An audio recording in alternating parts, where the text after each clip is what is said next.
Halo teman-teman semua, jumpa lagi dengan saya Ori Manola. Kali ini teman-teman saya mau cerita-cerita sedikit sambil curhat. Wow. Oke, langsung aja. Teman-teman, tahu tidak? Satu-satunya tempat yang bisa bikin saya pikir dua kali tiap kali mau masuk tempat itu. Tapi itu bukan bank, bukan juga rumah mantan, tapi itu bengkel motor. Ya, benar, bengkel motor teman-teman. Ya, soalnya tiap kali masuk bengkel motor itu keluar-keluar bukan cuma motor yang enteng, tapi dompet saya juga ikut enteng. Jadi satu hari itu saya ke bengkel. Niat saya cuma satu, ganti oli. Sudah itu, titik, ganti oli saja. Tapi si abang montirnya itu punya mimpi yang lebih besar dari saya. Begitu dilihat-lihat itu motor saya, dia bilang, "Om, ini oli boleh diganti, tapi kalau saya lihat-lihat ini kampas rem sudah aus, rantai kendor, sok juga bocor, terus lampu sen mati, dan spionnya kayaknya kurang kece." Jadi saya pikir-pikir dalam hati, ini montir atau dukun? No, no, no, no. Baru lihat 5 detik sudah kayak dia itu bisa menyelamatkan nyawa saya. Wah, benar-benar itu abang montir itu sudah seperti dukun. Akhirnya saya iakan aja semua. Oke, ganti oli, ganti kampas rem, ganti rantai, ganti sok, ganti tujuan hidup juga kalau dia mau ganti sekalian. Terus teman-teman, kadang montir itu bukan cuma montir teman-teman, dia juga tuh bisa merangkap jadi psikolog. Ya, psikolog. Jadi saya mau cerita sedikit ini soal motor saya itu yang suka bergetar di kecepatan 60 km per jam.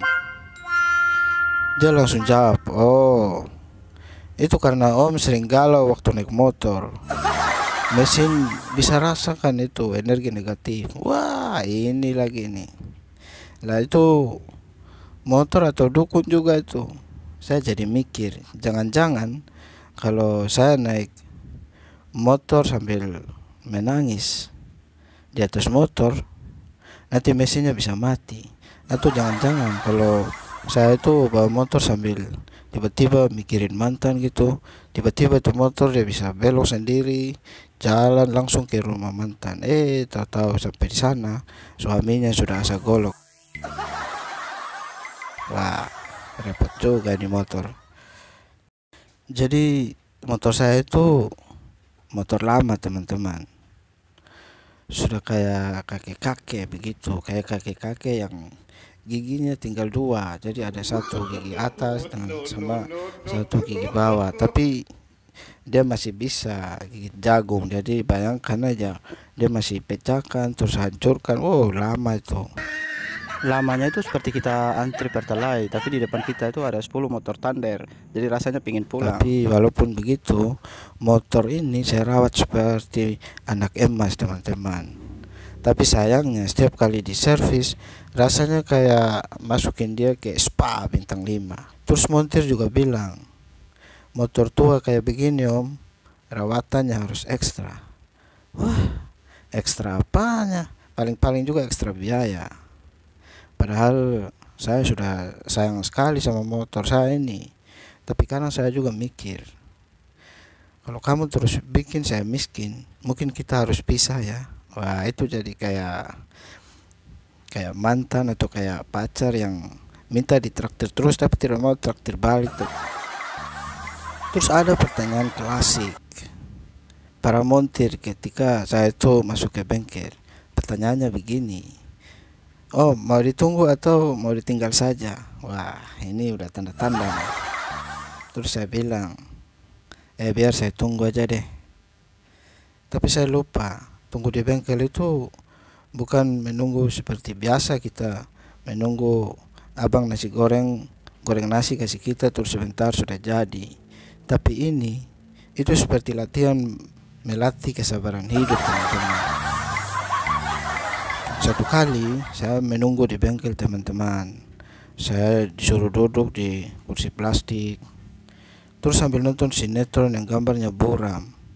Jadi waktu itu sinetronnya itu ya kayak film-film Korea begitu. Terus di layar TV-nya itu ada bekas tangan pegang oli menempel di situ di layar. Terus pas lihat itu artis Korea makan roti, teman-teman. Jadi kelihatan yang nampak di situ dia seperti makan arang, teman-teman. Wah, ini kayak bukan film drama Korea lagi atau sinetron lagi, teman-teman. Itu seperti Master Limbat lagi atraksi makan arang. Sudah begitu suara TV-nya cempreng lagi. Terus di samping ada ibu-ibu lagi. Dia sambil ngomel-ngomel soal anaknya. Disuruh belajar tidak mau, disuruh makan tidak mau. Tapi kalau main game, wah paling lancar. Terus ada lagi bapak-bapak di depan saya itu, dia mengeluh soal harga bensin. Katanya kalau harga bensin itu kadang turunnya sedikit, tapi begitu naiknya banyak. Itu sudah kayak harga saham, teman-teman. Wah, parah juga ya. Terus yang paling mengganggu itu ada suara mesin bor di belakang. Jadi itu cetak. Wah, kayak lagi syuting film horor. Terus satu kali pas motor saya itu sudah selesai diservis. Wah, motor itu mulus banget, teman-teman.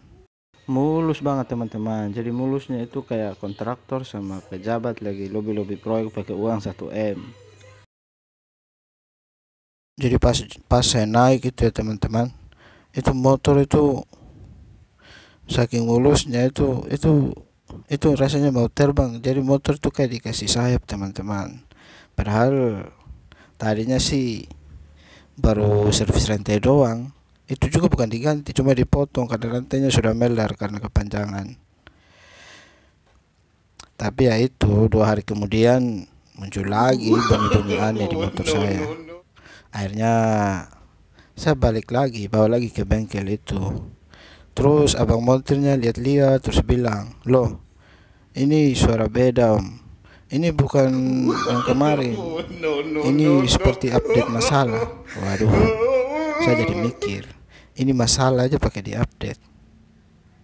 Wah, mungkin ini masalah versi sekarang ya, teman-teman.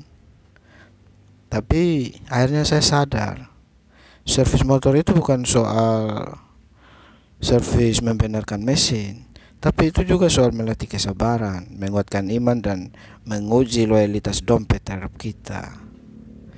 Dan saya itu sayang sekali sama motor saya, karena motor saya itu seperti istri, teman-teman. Jadi cuma dia yang sayang dan tetap setia, walaupun ya kadang-kadang suka berisik juga di tanjakan.